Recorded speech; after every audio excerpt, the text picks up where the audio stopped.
கரூர் கூட்ட நெரிசல் சம்பவம் குறித்து சிபிஐ அதிகாரிகள் விசாரணை மேற்கொண்டு வருகிறார்கள். சிபிஐ சம்மன் அனுப்பிய நிலையில் 8 பேர் விசாரணைக்கு ஆஜராகியிருக்கிறார்கள்.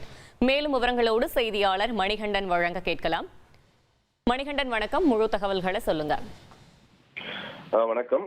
கரூர் கூட்ட நெரிசலில் சிக்கி 41 பேர் உயிரிழந்தது தொடர்பான வழக்கை உச்சநீதிமன்ற உத்தரவின் கீழ் சிபிஐ அதிகாரிகள் கடந்த மாதம் 17ஆம் தேதி முதல் விசாரித்து வருகின்றனர்.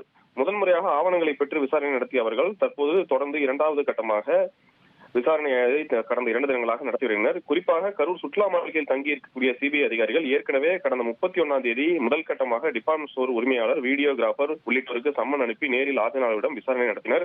தற்போது 2ஆம் கட்டமாக சம்பவ இடமான வேலுசாமிபுரம் பகுதியில் அமைந்துள்ள மளிகை கடை, பெட்ரோல் பங்க், துணிக்கடை, மொபைல் ஷாப் உரிமையாளருக்கு சம்மன் அனுப்பிய நிலையில் இதுவரை 8 பேர் இன்று விசாரணைக்கு ஆஜராகி இருக்கின்றனர். கடந்த 2 நாட்களாக வேலுசாமிபுரம் பகுதியில் 3D டிஜிட்டல் லேசர் ஸ்கேனர் கருவி மூலமாக அளவீடு செய்யும் பணிகள், அங்குள்ள சிசிடிவி காட்சிகளை ஆய்வு செய்யும் பணி என பல்வேறு பணிகளை நடத்திய நிலையில் கரூர் கூட்ட நெரிசல் வழக்கு தொடர்பாக இதுவரை 100க்கும் மேற்பட்டோருக்கு அதிகாரிகள் சம்மன் அனுப்பி சாட்சிகளை விசாரிக்க திட்டமிட்டுள்ளதாகவும் தகவல் வந்துள்ளது.